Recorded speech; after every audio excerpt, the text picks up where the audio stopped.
Hey guys, it's Erin. So today I thought I would tell you my top 10 favorite books of like the past 2 or 3 years. I don't really want to call it my favorite books of all time because I haven't really been reading books for that long. So I don't really have favorite books of all time besides maybe like three, but I feel like that's not enough to base a whole video upon. So I thought I would just do my top 10 of like the books that I've read so far. So coming in at number 10 is Angel Fall by Susan E. The only reason I'd rank this 10, like I really liked the book and I really liked the second one, World After, but it's just the books are so short. I believe they're not even like 300 pages. Yeah, this one's 282 pages, which is kind of small for a book. And I feel like I just haven't gotten enough yet to really rank it higher. So, but I really enjoyed it, so I thought that I'd rank this as number 10. Brief synopsis of the book. It's an apocalyptic book where angels take over, which might sound a little strange, but it's pretty interesting. And it follows a girl named Penryn who meets this fallen angel when her sister is captured by like these like top angel dudes, and then they go on a journey to try to bring her sister back, and it's just really cute yet disturbing and kind of twisted at the same time. So if you don't really like dark books, then this might not be the best for you, but I like it. So yeah, that's that one. The next one is Throne of Glass by Sarah J. Maas. Love these books so far. Again, there's only two, so I can't really say that I'm in love. I mean, I love the books, but I haven't gotten to know it that much yet to really say that it's like one of my favorites. So this follows a girl named Selena Sardathian who is a trained assassin, and she goes to this kingdom to compete in an event to become the king's trained like assassin who, kills people for the king. And it's basically like the Hunger Games for assassins. Like all these assassins just like fight each other, and it's really interesting. The challenges that they do are interesting, but there's also like magic influence in the book also, which is really interesting. And it's just like if you like medieval kind of based books with magic and a little bit of action, it's good. And don't let the cover scare you, because when I first saw this, I was like, kind of looks a little weird, but it's actually very good. So, and there's a love triangle, which is not always a bad thing. And then at number 9, we have Legend by Marie Lu. I really enjoyed this book, just like I really enjoyed every book that's in this ranking, these rankings, I guess. So I don't know. I really like this trilogy, but these books were so short. I wish I could have had more of the characters because I love the characters so much, but I feel like I just needed more for it to be, But yeah, I still really enjoyed this.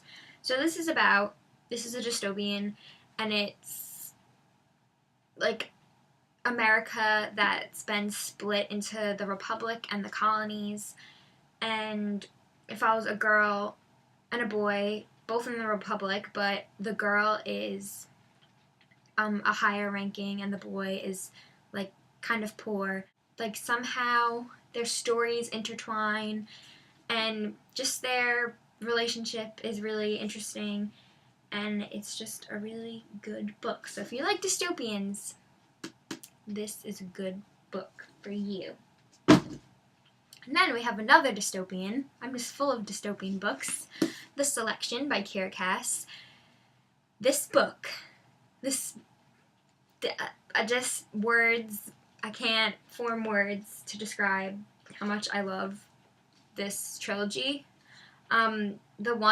which is the third book, has not come out yet, and I'm so excited for that book to come out. So this book is like, I believe 100 years or so like in the future, and America or the United States is no longer. It's called Alea, and there's a king and a queen, like England and such. And it follows a girl named America who joins this thing called the Selection, and it's basically like a competition to become the prince's bride. And the characters, I just love the characters so much. Besides, I mean, America, I love America, but she can get annoying at times. But Prince Maxton is just such a beautiful person, and it's just really interesting. And I love their relationship. Again, that's why I love all the relationships in all the books.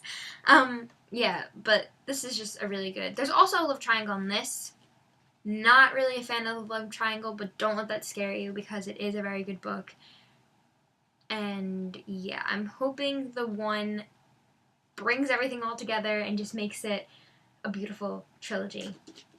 So that's my spiel on this.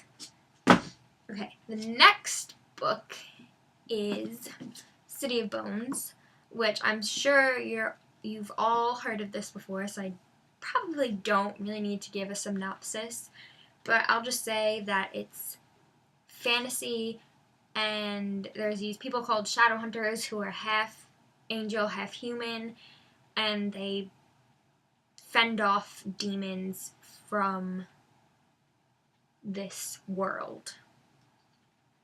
That's basically the most brief synopsis I could ever give for this book.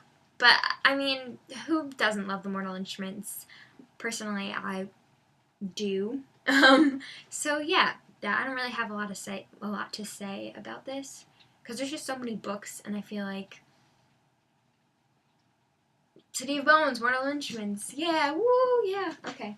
The next book is yet again another dystopian, and this is The Darkest Minds by Alexandra Bracken.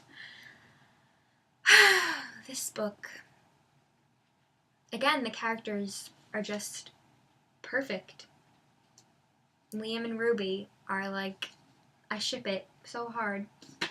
Okay, so this is again America, but America in like, I'm not sure if it's really the present. It's kind of just America in like a different, I don't know. So this disease spreads throughout the United States. I don't know if it's the whole world. It could be the whole world. Who knows? And it mostly affects children, and they get these different capabilities, and they classify them as different colors. There's green, blue, yellow, orange, and red. And it goes from like kind of a power to like extreme, like reds are crazy out of their minds with these powers. And it follows a girl named Ruby who has a power, and she gets sent to a concentration camp because that's what the government does to the kids that get abilities. They send them to concentration camps. And let's just say she somehow finds a way to escape the concentration camp. And then she meets up with these group of kids, Liam, Chubbs, and Zoo, and they also have powers. And they're just trying to find this guy called the Slip Kid, who apparently can help you get back to your families or grant you any wish that you desire. So that they just go on a journey to try to find this guy called the Slip Kid, who we don't know who it is until they find him. So that's that. Liam and Ruby are just such amazing characters. I don't think there's anything that I could say that's bad about this book. It's just great, and you need to read it. Okay, so I forgot, because I don't have one of the solid copy of a book, and I was supposed to put it in as number 8 or something, I believe. and it's called Ruby Red by Kirsten Gier, I believe. It's based in London, and it's about a girl who has a time traveling ability. And it's just really cool and a fun trilogy to read if you're like in that morning period and you just need a quick, fun trilogy, then I would suggest that. So yeah, I don't have that form in actual hard copy, but I plan to get it, and I forgot to include it. So, clocking in at number 3 on my list is The Infernal Devices by none other than Cassandra Clare. No words can describe how much I love this trilogy, how many moments I cried from happiness or sadness. It's a great trilogy and you need to read it. Again, it's the Shadowhunter world. It's based in London. It follows a girl named Tessa, a boy named Will, and a boy named Jem. And it's a love triangle. A really, really good love triangle. And Shadowhunters, again, might I say more, in London. British people. It's great. Just read it. Because there's no explanation. So for numbers 1 and 2 on my list, I have The Hunger Games by Suzanne Collins. And I have Divergent by Veronica Roth. So this is really hard for me to pick like a 1 and a 2 because overall the Hunger Games trilogy was definitely a lot better, but Divergent as a single book itself was, I would say, number 1, but the next 2 books are just not good. I mean, Insurgent is pretty good, but Allegiant is just, I cannot say anything good about that book. Besides maybe the epilogue, but not even that because it's just so depressing. And this trilogy just makes me want to cry all the time because it's just so sad. And no, I can't because I just start crying. Yeah, as you can tell, I'm really like emotionally attached to this trilogy. And just the last book killed me, so I would like to say that this was my number 1 all-time favorite trilogy book series ever, but I just can't because of the last book, which I know might sound weird, but I just can't because nope, and I'm not going to give any spoilers because that's mean, so I'm not going to say anything more. I'm sure you know Divergent and The Hunger Games. I mean, who hasn't read these books? So, yeah. So, overall, I would say The Hunger Games is my favorite.